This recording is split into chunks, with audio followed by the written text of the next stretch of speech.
So in this video, we're seeing the two correctional officers. You're seeing the inmate.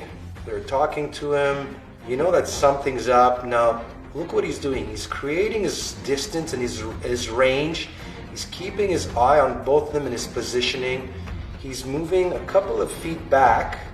Now, right here, this is a very common sign that I would see often in the street, that the person's about to throw a sucker punch. Why? They're both bringing down their guards because he's touching his face.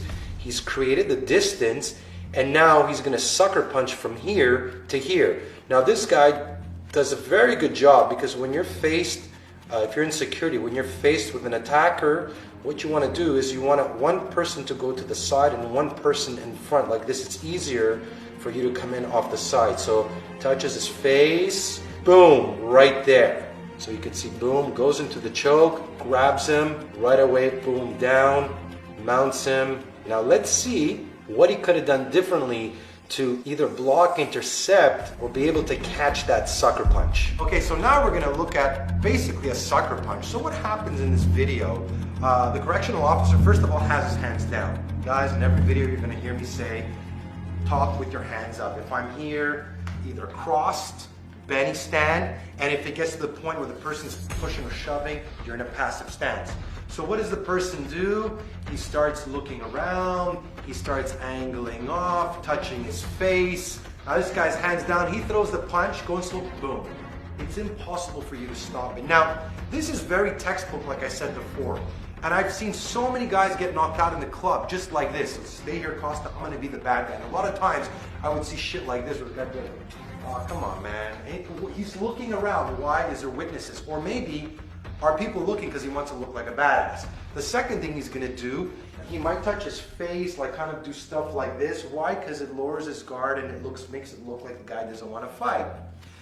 He's gonna start judging his distance, right? So if he does this, like, look, man, I don't want, boom, and right there. I've never seen anybody block these type of punches because they come out of nowhere.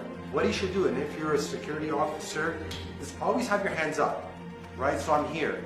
I'm talking right now. This would make me worried. He's touching, he's angling off, he's looking around. Right now, this is, I know something's gonna happen. If he decides to swing, at any time swing, Costa, my hands are up. Now the difference between me having my hands go slow, doing this, and I'm here and I'm looking at him and think, okay, he's just, you know, he's not gonna do anything.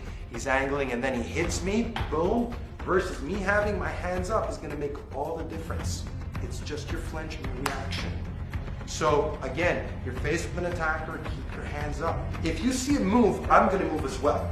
So if I'm talking to him and you angle back, you're doing this, I'm probably gonna do this too. Why?